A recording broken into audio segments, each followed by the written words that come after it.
if you care about Mama Earth and you want to look cute, then you probably thought sustainable fashion, that's the key. It's going to save us. Well, no.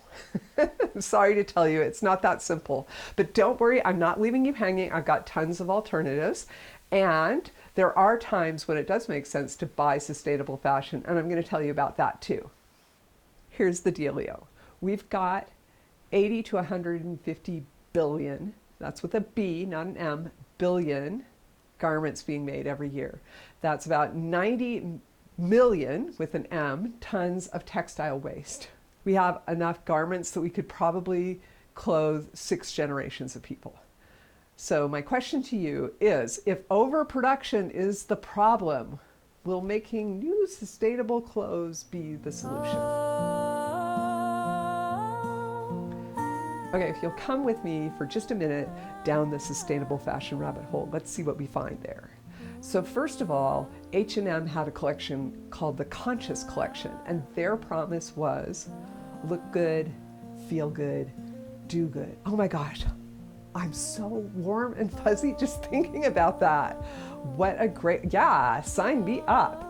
And then we had Zara with New Life. And New Life promises it's for a better future. I love how vague better is. It could mean a lot of things. And then my very favorite is Evolution. And that's from Shein.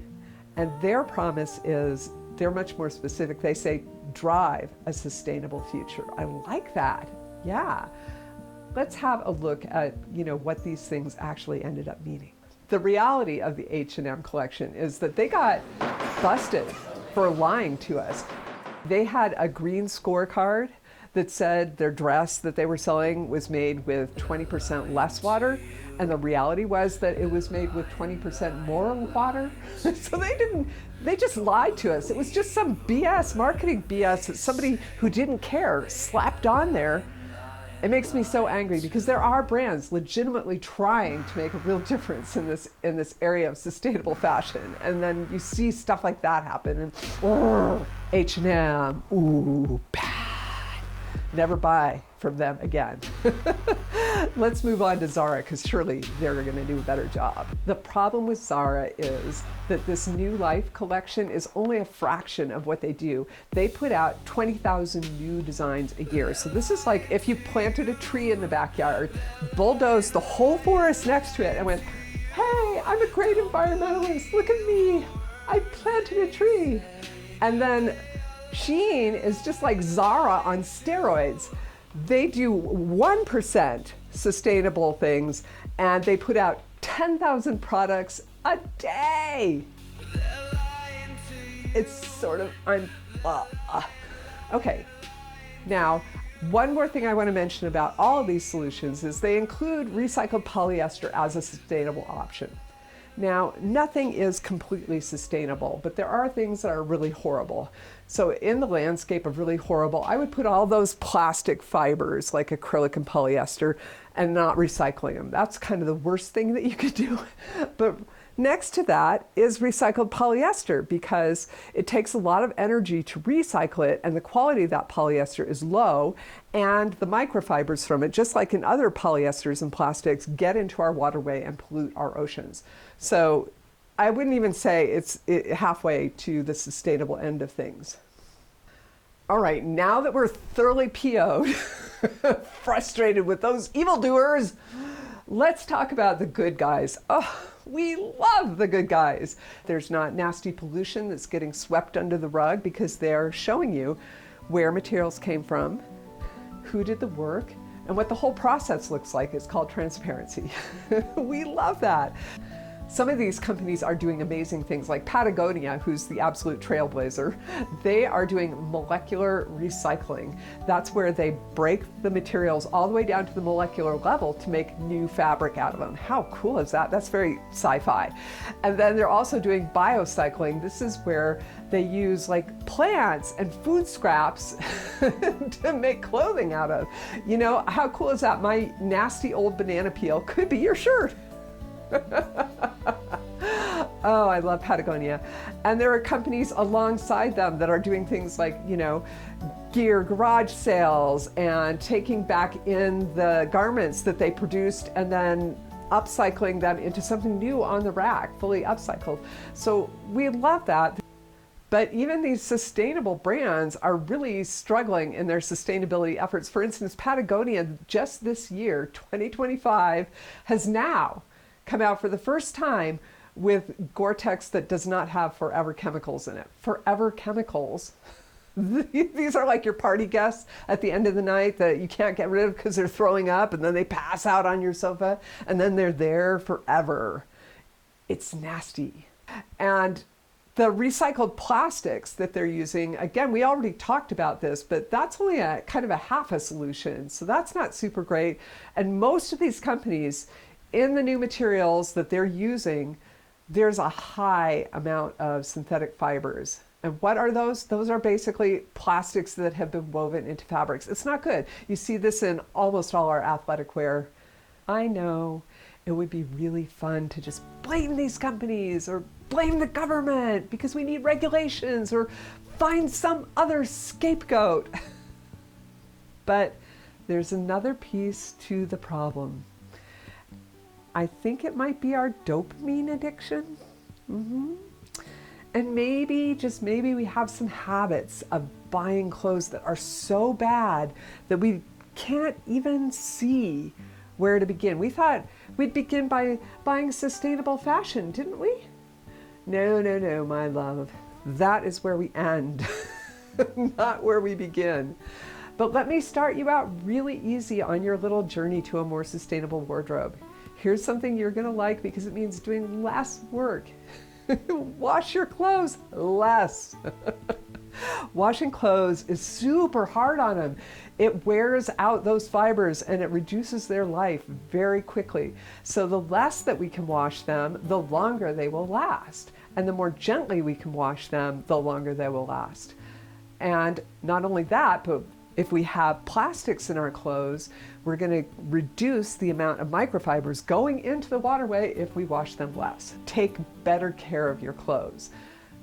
I personally wear an apron whenever I'm eating, and I've had t-shirts that made it through the entire winter without needing another wash because I didn't get so hot and I didn't spill anything on them. Okay, this next one is a little bit more challenging because it's just making better choices about what we acquire to begin with. And this includes reading those care labels and looking at what kinds of materials a garment's made out of, making sure that we're buying for our bodies and not somebody else's, that we're buying for our actual lives and not a fantasy version of ourselves. It means taking a moment to reflect, so not buying quickly, but trying everything on, making sure that it's comfortable, that it wears well.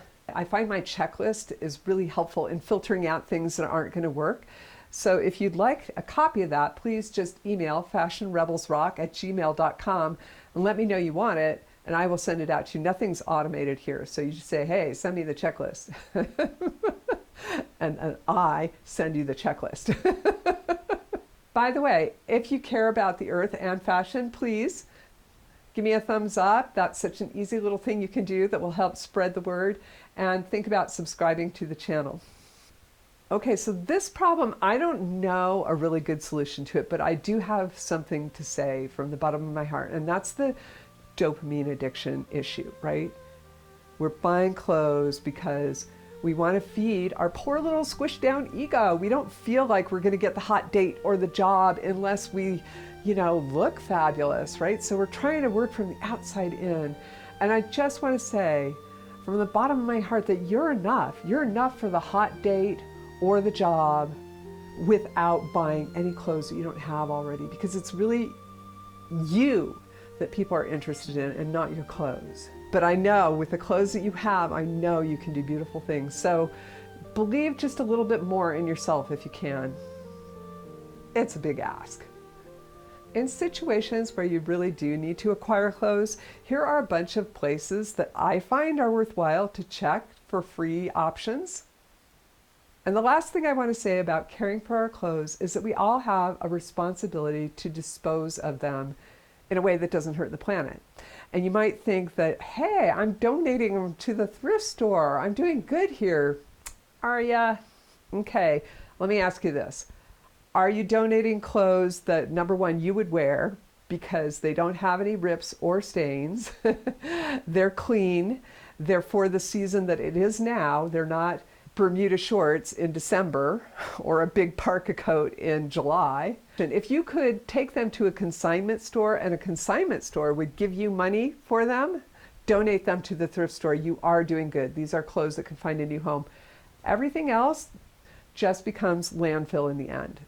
So don't lie to yourself. Take that other 70% and try and find it homes. Try and find somebody that's going into that phase of their life, or do the mending and repairing on it that would allow you to wear it again, or upcycle or rework it, or pay Ridwell to come and take it off your hands. And now we're getting on to really hard things, okay? So this is the advanced level of sustainable clothing. Now we're getting into restyling and reworking the clothes that you have and mending and repairing what you have. You know, they're worth mending. They're worth fixing that issue that makes you not wear them. And they're worth repurposing into other clothes when you're done. And not only that, but it's super fun and creative. Cut it, stitch it, make it yours, sell it, change it, let's play. Change the shape, add the shine, right or wrong, just a good time, let's go. I do love a good recycle. The point here is that sustainability is not about branding, it's about your behavior. And what do you do if you need to buy something new? Well, obviously, shop secondhand first.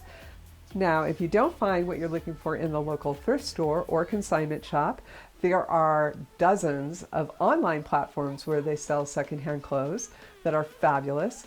I'm also listing the websites of some very big sustainable fashion brands, so you'll know about those.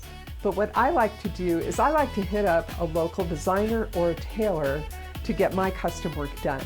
And I'm listing a few of my very favorite people from the Pacific Northwest and from the area north of Denver that I know that do custom work and upcycling. So feel free to reach out to them. Getting creative with things that we already have is a great way to build that resourceful muscle that we need to deal with the fast fashion crisis. So I'm sharing a whole playlist of me and my friends doing cute, fun, playful things to make the clothes that we already have stylish. The world will be a world without socks with holes in them when I'm done.